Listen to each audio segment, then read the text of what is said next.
Bonsoir à toutes et à tous, heureux de vous retrouver pour la tranche info en direct sur votre antenne Canal 10 Télévision qui débutera sans tarder avec Info 10, le journal local et régional. À 19h30, on se retrouvera pour le Focus, une heure de débrief sur l'actualité. Ce soir, je recevrai la sociologue martiniquaise Juliette Smeralda qui nous donnera un peu sa vision de la gestion de crise Covid et du climat délétère dans lequel on vit depuis plusieurs mois maintenant. Mais pour l'instant, place à l'actu.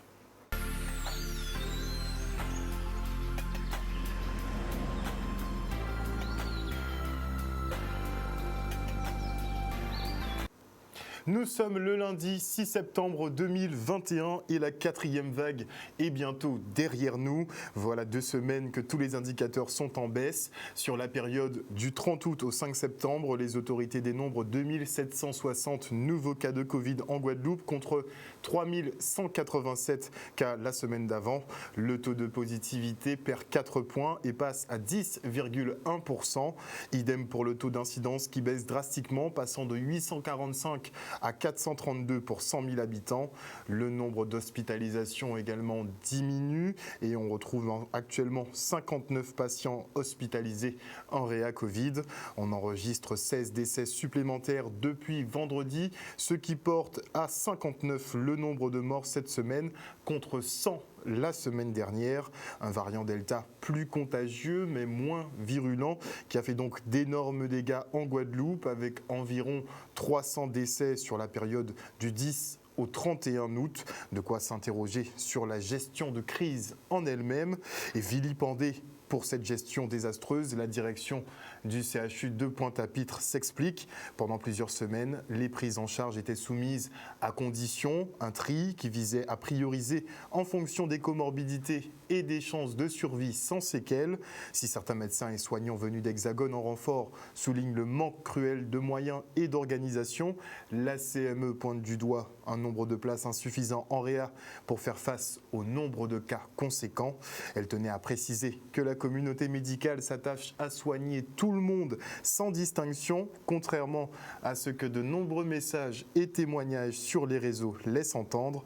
On écoute Tania Foucan, vice-présidente de la commission médicale d'établissement.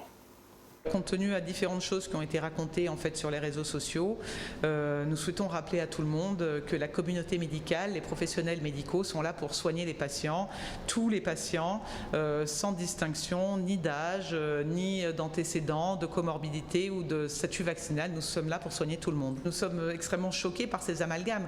Nous sommes là encore une fois pour soigner les patients qui arrivent au CHU et nous le faisons comme nous avons toujours eu l'habitude de le faire. Quand la vague, et encore on ne devrait pas parler de vague mais plutôt de tsunami ou de mur Covid qui est arrivé, compte tenu du nombre de places et malgré le fait que nous avions énormément augmenté nos capacités de réanimation parce que nous avions un petit peu prévu en avance, préparé des lits, acheté du matériel, etc. Malgré cette augmentation de capacité et chez nous et au CHBT et dans d'autres endroits, le nombre de patients réa requérants était tel qu'il a fallu en fait prioriser en fonction des comorbidités, en fonction de différents critères, pour pouvoir admettre en réanimation les patients qui avaient plus la chance de s'en sortir en fait. C'est comme ça que ça a été fait, de s'en sortir sans séquelles, car la réanimation est quelque chose d'extrêmement compliqué. Tous les patients ne pourront pas y survivre car c'est quelque chose de très très compliqué pour le corps et c'est pour ça que nous avons mis en place cette priorisation. Et je rappelle que ces ABEC de priorisation ont été mis en place avec des sociétés d'éthique françaises, des sociétés d'éthique régionales, de la société de réanimation française, etc. On ne peut plus parler de crise, on parle de catastrophe. Ce que nous avons eu, c'est une catastrophe et effectivement, en médecine de catastrophe, on est obligé de prioriser. On a bien vu que l'incidence a baissé d'un coup. Le nombre d'hospitalisations est aussi en train de baisser petit à petit. C'est effectivement, comme vous le dites, l'effet du confinement qui nous aide à limiter les interactions sociales et à faire en sorte que ce virus circule de moins en moins. Donc actuellement, nous avons effectivement moins de patients à l'hôpital et grâce au confinement. Ça permet d'arriver au travail un peu moins stressé, de savoir qu'il y aura moins d'entrées, moins de difficultés, moins de patients en fin de vie à gérer, ce qui n'est pas évident. Les soignants sont fatigués, ça fait plus d'1 an et demi que ça dure, les vacances n'ont pas été prises, certains ont eu le temps de prendre quelques jours et ont été rappelés. C'était extrêmement compliqué pour les soignants et oui, là actuellement, ça permet de souffler un peu. Il y a des conséquences psychologiques pour le corps médical et pour tous les soignants. Nous avons mis en place des sociétés d'aide psychologique, des cellules d'aide psychologique qui passent dans les services, qui accompagnent les soignants, des numéros de téléphone où ils peuvent appeler et c'est extrêmement important qu'ils puissent appeler parce que ce n'est pas facile non plus pour eux. Et le débat sur des médicaments comme l'ivermectine et la chloroquine est toujours d'actualité. Plus de 18 mois après le début de l'épidémie, ces 2 médicaments font encore parler et couler beaucoup d'encre. Décriés par une partie de la communauté scientifique pro-vax, ils sont plébiscités par des scientifiques et médecins qui en prescrivent limite sous le manteau. De quoi faire des remous sur le terrain puisque la quantité de personnes traitées explose et les témoignages affluent. Pour l'avocate Brigitte Rode, il est nécessaire de redonner aux médecins leur pouvoir de prescription et rendre disponible tout traitement efficace contre la maladie. On a bien dit tous les traitements qui pourraient être efficaces contre la maladie. On l'écoute. Après, justement, tout de suite après avoir été dépisté positif, à ce moment-là, ne pas hésiter à aller se faire soigner. Et il faut que les soins soient disponibles. Il faut absolument que les soins soient disponibles. Et c'est là où le bas blesse en ce moment. Et c'est là où moi, je veux apporter ma contribution et mettre l'accent dessus. Parce que si on se dépiste trop tard, il y a des soins qui sont actuellement disponibles, notamment pour les personnes de plus de 80 ans, les anticorps monoclonaux. Moi, je l'ai vu avec quelqu'un de ma famille, dépistée trop tardivement. D'abord, elle était négative, puis elle est devenue positive, mais il y avait eu déjà des symptômes. Et elle ne pensait pas qu'en étant négative, elle aurait pu être positive. Hélas, on l'est aussi. Et les anticorps monoclonaux, ça n'a pas été possible. Mais l'ivermectine a été prescrit, a été sollicité. Or, que s'est-il passé? À ce moment-là, il n'y a pas eu de visa au niveau justement des instances qui devaient délivrer ce visa. Et bien évidemment, la pharmacie n'a pas pu délivrer le produit. Et cette personne, heureusement qu'elle n'est pas décédée, mais elle est encore dans un état relativement grave. Donc, ça m'a fait mettre l'accent sur les soins immédiats efficaces. Libérer ces soins-là. Ce sont les médecins qui décident si c'est l'azithromycine, si c'est l'ivermectine, si c'est l'hydroxychloroquine, si c'est le zinc, si c'est la posologie avec les vitamines C, D. Mais libérer, permettez aux médecins, au plus grand nombre, de prescrire cela, mais aussi aux patients d'être livrés en cela. Nous savons très bien que ces produits-là sont efficaces. Eh bien, faisons-le. Nous voulons sauver des vies, mais faisons-le.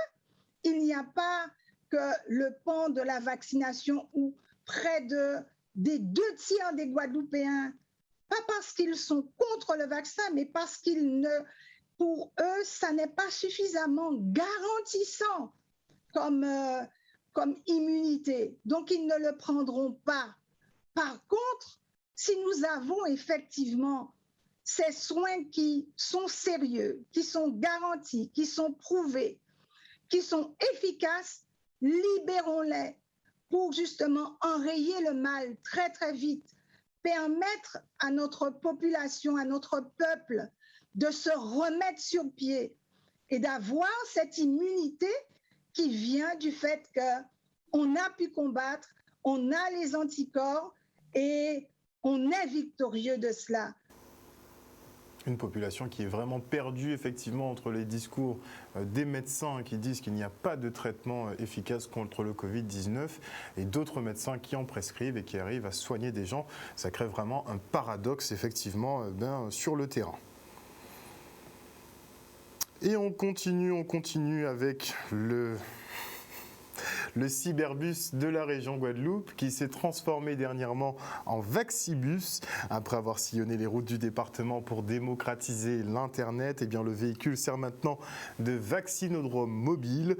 Malgré les multiples incitations et pressions, la population guadeloupéenne reste réticente face à cette nouvelle thérapie génique. Les élus s'attachent donc à aller au plus près du public pour au moins faciliter la démarche ces 2 prochains mois.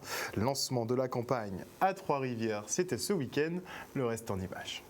Mais la commune de Trois-Rivières met à la disposition, en collaboration avec la région Guadeloupe, en collaboration avec le département, en collaboration avec l'association des maires, ce Vaxibus qui rapproche le centre de vaccination au plus près des populations. Nous avons procédé au réaménagement du cyberbus en Vaxibus. Donc, comme vous le voyez, les aménagements n'ont pas été difficiles. Ce qui est délicat, c'est l'organisation des ressources humaines, puisque nous devons mobiliser des personnels soignants, et vous savez qu'ils sont extrêmement mobilisés sur tous les fronts, et donc c'est surtout la constitution des équipes des personnels qui demande, je dirais, de l'énergie. Par rapport à ma profession, c'est vraiment obligatoire. Je suis en contact direct avec les enfants et les parents, et je crois que c'est nécessaire à l'heure actuelle.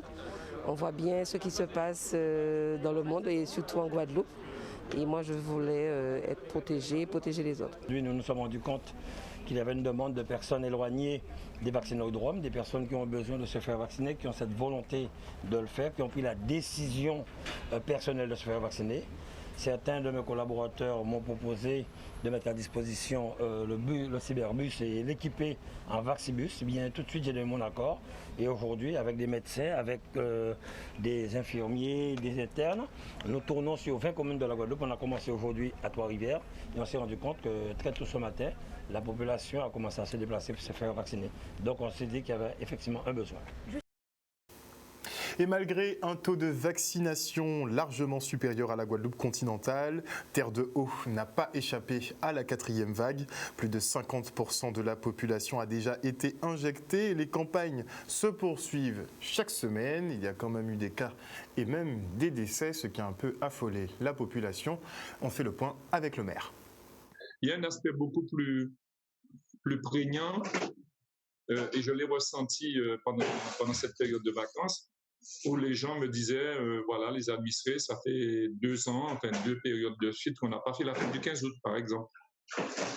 Parce qu'en 2020, on ne l'avait pas fait, en 2021, on ne l'a pas fait. Et puis, c'est une période festive, symbolique à Terre de Haut, et même pour l'ensemble des Guadeloupéens qui viennent aussi souvent à cette période-là, passer un beau moment à Terre de Haut. Donc, globalement, on n'a pas connu de problème comme je disais tout à l'heure, de contamination dans la première, deuxième, voire troisième vague. Par contre, la 4e vague, celle qu'on vit actuellement, elle est très compliquée parce qu'il y a eu des cas, il y a même des décès. Et donc, du coup, les gens ont très peur, ça crée une sorte de psychose. Malgré tout, les gens respectent très bien les gestes barrières. D'ailleurs, nous avons un taux de vaccination à Terre de Haut bien plus élevé que l'ensemble de la Guadeloupe. Hein. Il faut savoir que nous avions à Terre, la commune même a organisé avec l'ARS plusieurs périodes de vaccination. Et en ce moment, tous les mercredis, le personnel médical sur place organise des vaccinations où nous faisons depuis pas mal de temps, entre 40 et 50 vaccinations chaque mercredi. Donc, sur une petite population ou de plus de 6600 personnes recensées, on est à plus de 50% de personnes vaccinées. Ce qui n'est pas mal déjà par rapport à la Guadeloupe. Il faut que les gens continuent à le faire. A priori, même s'il y a toutes les controverses sur les pro-vax et les anti-vax, ça reste malgré tout, à mon sens, la seule alternative pour se protéger, je dirais entre parenthèses, en tout cas mieux que ceux qui ne sont pas vaccinés. Petit focus maintenant sur le dispositif d'accueil des enfants des personnels soignants qui sont actuellement réquisitionnés.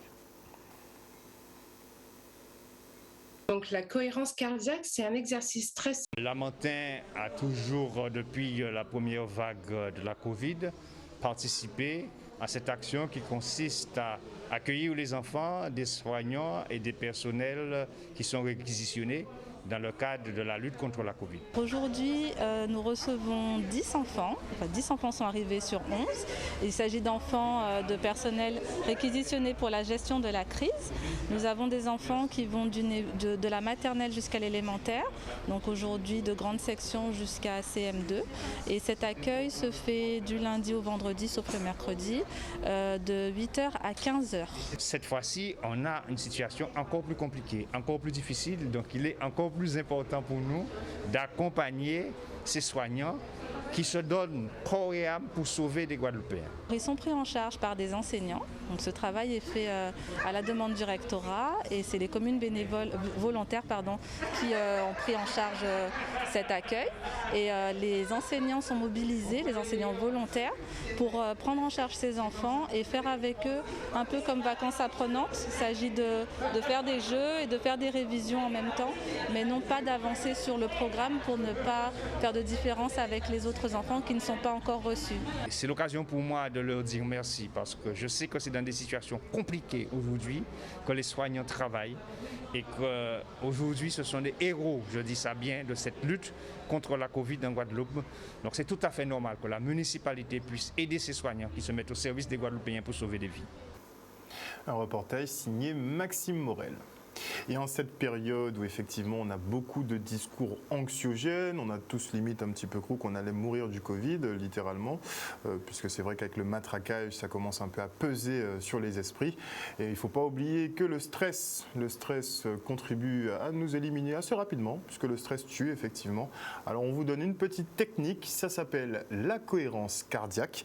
Et on voit ça tout de suite avec Livy Bétol, qui est thérapeute et professeur de yoga. Donc la cohérence cardiaque, c'est un exercice très simple qui permet de prendre son temps pour respirer. Alors vous me direz, on respire tous les jours, sinon on ne serait pas là. Mais là, c'est vraiment apprendre à rentrer à l'intérieur de soi et à vraiment détendre tout l'organisme et le cerveau. Donc ça prend 5 minutes par jour. C'est un exercice qui n'est pas vraiment compliqué en fait en soi. Mais c'est vraiment l'idée de se détendre. Plus on va détendre le cœur et donc le cerveau, moins on aura d'anxiété, de stress, etc. par rapport à justement ce qui se passe en ce moment, la crise sanitaire qui se passe en ce moment. L'idéal, c'est quand même de le faire chez soi, au calme, par exemple au réveil ou au coucher. Mais on peut tout à fait le faire au travail, à la pause. Il n'y a vraiment pas besoin ni de matériel, ni quoi que ce soit. C'est juste soi et soi, avec éventuellement un minuteur. Il y a des applications aussi maintenant sur les téléphones où ça donne le temps précis, ça s'arrête tout seul. Mais vraiment, il n'y a pas besoin de choses extérieures. C'est juste soi et beaucoup de détente par contre. Donc, ça veut dire que quand on fait à la maison, par exemple, ou au travail, il faut veiller à ne pas être dérangé pendant cette période-là. Pendant ces 5 minutes, il faut veiller à ne pas être dérangé. Tout simplement, on constate que le cœur va s'accélérer quand on est angoissé, quand on est stressé, quand on apprend une mauvaise nouvelle. En ce moment, il y a beaucoup de mauvaises nouvelles. Donc, le cœur va s'accélérer. Il va sécréter des hormones qui vont faire que la tension artérielle va monter, etc.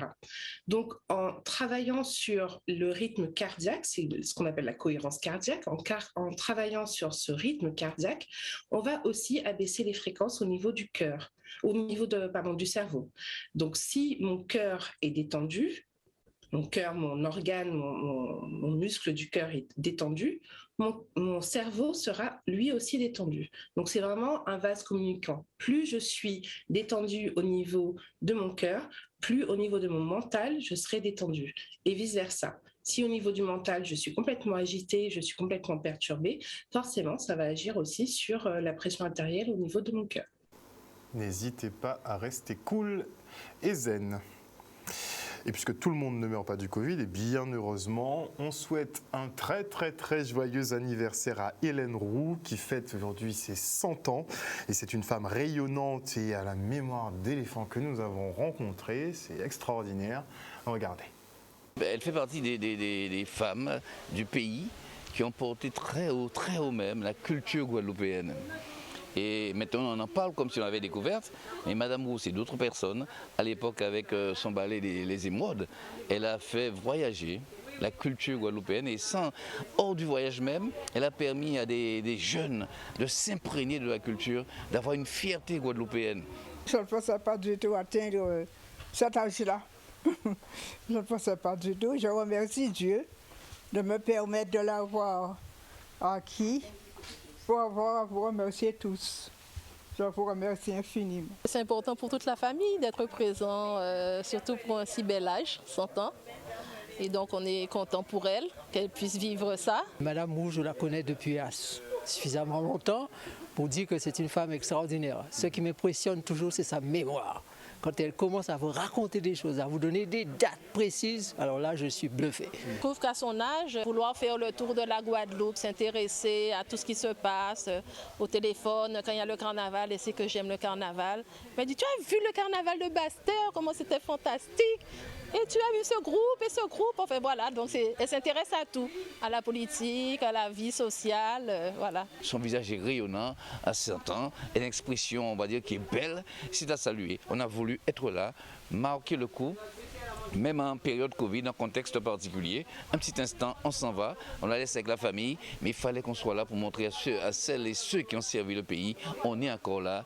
Il y a des gens qui sont reconnaissants et le pays a besoin de montrer sa gratitude aux femmes et aux hommes qui l'ont servi. Et on aime effectivement nos aînés et toutes nos bibliothèques vivantes.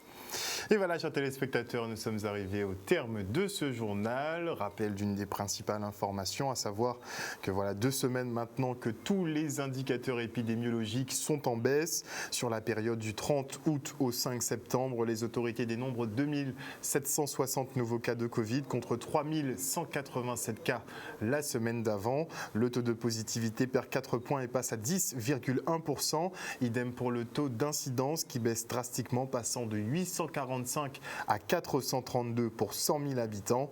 Le nombre d'hospitalisations a également diminué, aussi en réanimation, puisque 59 patients y sont actuellement hospitalisés.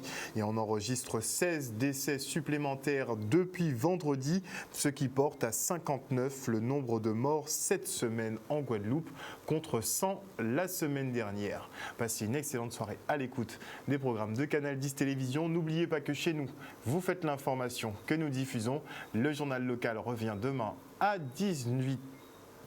C'est mercredi qu'on revient à 18h30. Donc demain, ce sera 19h. Une bonne soirée à vous et plein de bisous.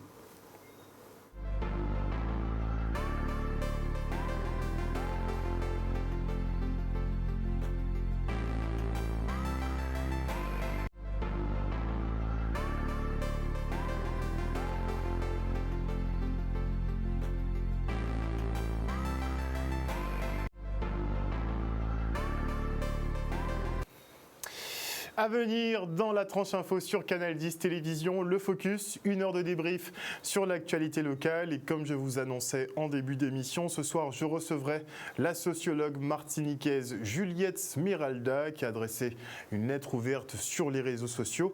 Un document que je trouve particulièrement intéressant et qu'on va développer justement avec elle. Elle nous donnera donc sa vision de la gestion de crise, sachant qu'on a eu des situations quasiment similaires ici en Guadeloupe comme en Martinique. Donc ce sera tout de suite après la coupure pub. Et avant cela, je dis bonsoir à Dominique Landry, bisous Dominique, bonsoir à Élux Saint-Mathieu, bonsoir à Jean Albert, bonsoir, d'ailleurs je passe un petit coucou à mon tonton Jean, bonsoir à Myriane Pujol Valentin et à Mamabo d'ailleurs aussi, bonsoir au général Franck Abar, bonsoir à Marie-Hélène Borès, bonsoir à Marie-André Cavaillon, bonsoir à Tesserise, bonjour Tesserise, bonsoir à Olivier Ibalo, à Shirley d'Orsainville, bonsoir à Chaton Désir, bonsoir à Lucrèce Karine Lucrèce, bonsoir à Luce Loison, bonsoir à Odile Zingilet, bisous Odile, bonsoir à Marie-Neige, bonsoir à Marie-Claude Hiroulin, bonsoir à Mieli Pops, j'espère que tu vas bien Mieli Pops, bonsoir à Emmanuel Nathalie Razan-Boisdure, à Titi Guadeloupe, à Teddy Bamberg, à Lucienne Larifla, à Dimitri Gobardan, bonsoir Dimitri, bonsoir également à Négresse Palmiste, à Arlette Jamila JVRMQ, à Pamela Vernet, à Christian Péroumal, à Naël Crafty. Oui, c'est Naël Crafty, à Jajaki, Ngil Jajaki. Trouvez plus complexe encore, pourquoi pas. Bonsoir également à Rudy Guillaume, c'est difficile à prononcer, franchement, vous avez 2 de ces pseudos, à Christ Géji, à Labincha Isaora. Bonsoir également à Willem Cancel et à tous les internautes qui nous suivent sur le Facebook. On se retrouve après la coupure pub et on parlera gestion de crise sanitaire avec la sociologue martiniquaise Juliette Smeralda.